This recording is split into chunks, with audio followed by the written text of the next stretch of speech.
Hey Angela, this is Gerard. I'm just doing a quick little reply to what you got here for me. I could type it out, but I like to just talk to people, be a little bit more personable.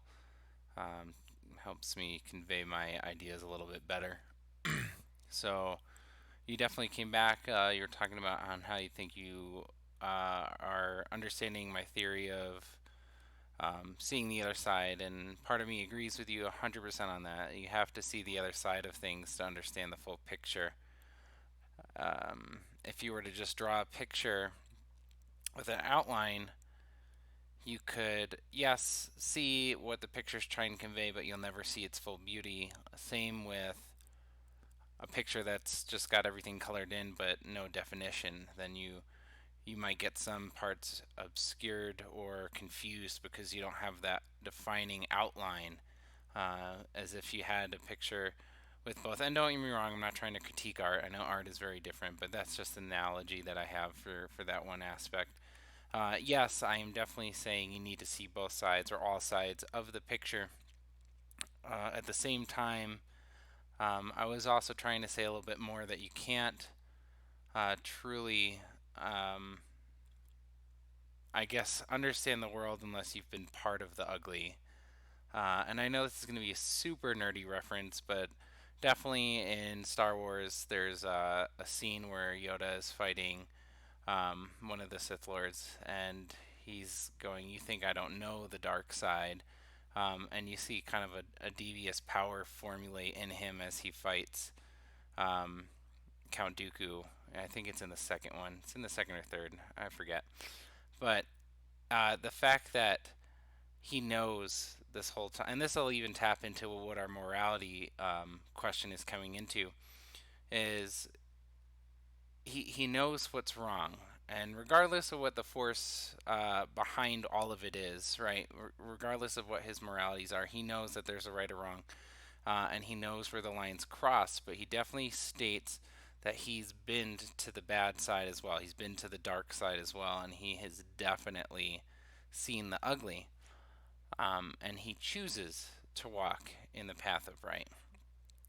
So that's mostly what I was trying to convey. Is like you know, if all you know is good and all you portray is good, and you're raised in the utopia of worlds, then awesome for you. But then what happens on the day that all of a sudden something terrible happens, and you might not know it's something terrible?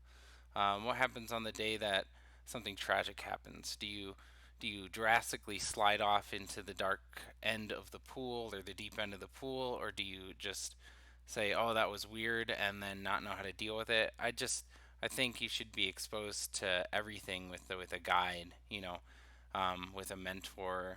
In my case, my mentor is my faith, but that's kind of what I was portraying. Next, you were talking about some of your hobby fiction writing.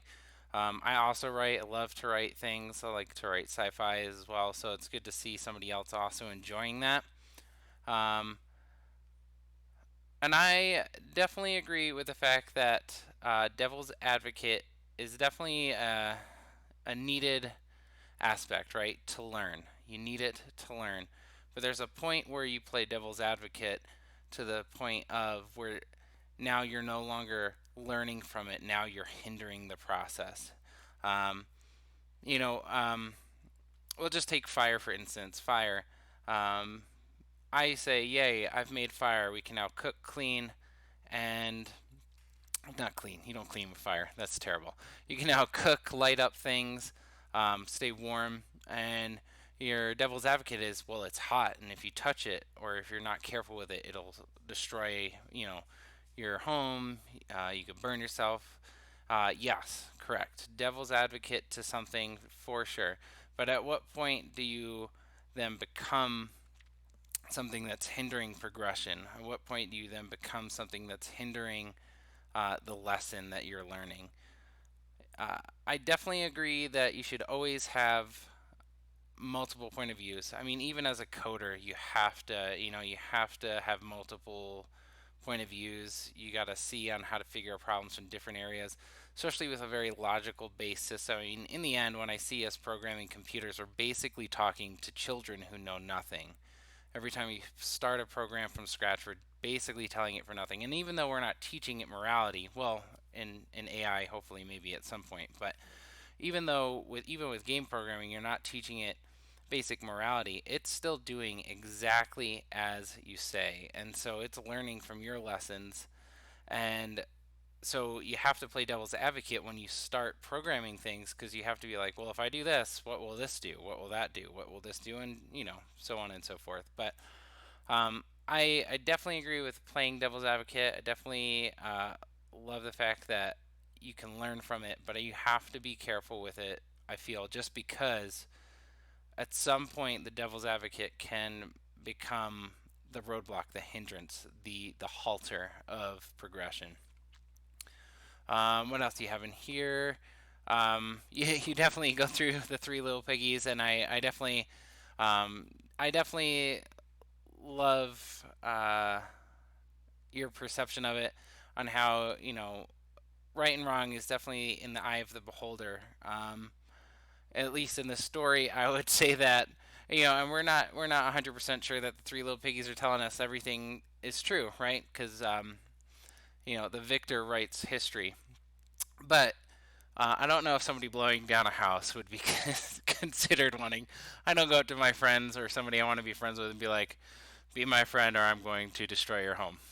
But um, you're right, and I think this plays really well into morality and what a right perspective is. And this is where I'm trying to say you need a higher power for morals for me. And I know we have reason, and I know we have what was the other one that Dr.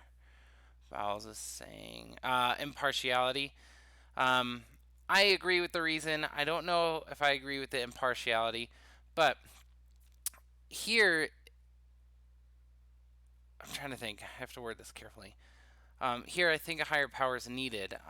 Morals are, you know, obviously morals are guidelines that define right or wrong. It's a simple answer. What are they? They are things that are defined to be right and wrong. It's your moral character is the character that defines you as far as what you consider right and wrong. So the answer to what is morality is simple. It's, how did you get your morality? What is your morality, and what drives your morality? For me, once again, it's my faith. And I think it'd be very hard for somebody without a higher power at some point, regardless of what background you come from, what your beliefs are. At some point, um, you have to go, well, who's deciding what's right or wrong? Is it me? Is it a higher power? Is it society? Is it? I have a friend, and he's atheist, and he always tells me, um, well, I don't kill because it's bad. And I always ask him, I'm like, why is it bad? I said, if you have, uh, $1 million behind somebody, and it's yours for the taking, what says that it's bad to kill that person, walk past them, and take that money if they're trying to prevent you from taking it? Who says it's bad to steal that money? Who says it's bad to enslave that person, sell them for more money, and take that money? Where does this higher sense of morality is? Because if it's survival, then a lot of the morals that we consider morals don't come into play. If it's survival, um, murder would definitely be moral to a lot of people, because I have to live, and sometimes when I get in conflict, and you want to kill me or survive yourself, we'll have to show off, and I'll have to win, or else I'll die. Same thing with food, all that stuff. I'm not saying that some people don't have these views. Some people, which is terrible, some people have these kind of survival like instincts that are driven for morals. Some people have very altruistic morals. To me, a lot of our morals come from somewhere, and for me it's scripture.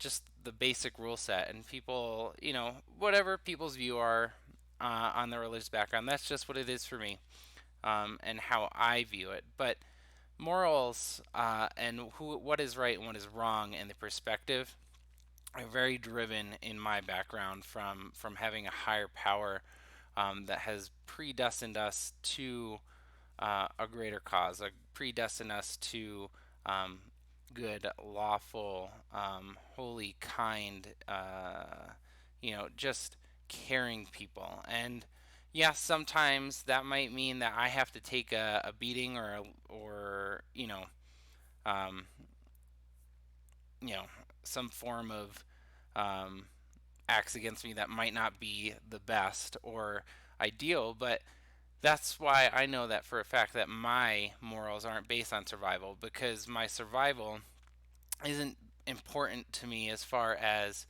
the end game. My morals come from something different. And I'm not just saying that there's just survival morals or religious morals. There's morals as far as family. A lot of people have morals that are very based on family. And if you mess with the family, then their morals are driven very hardcore on that.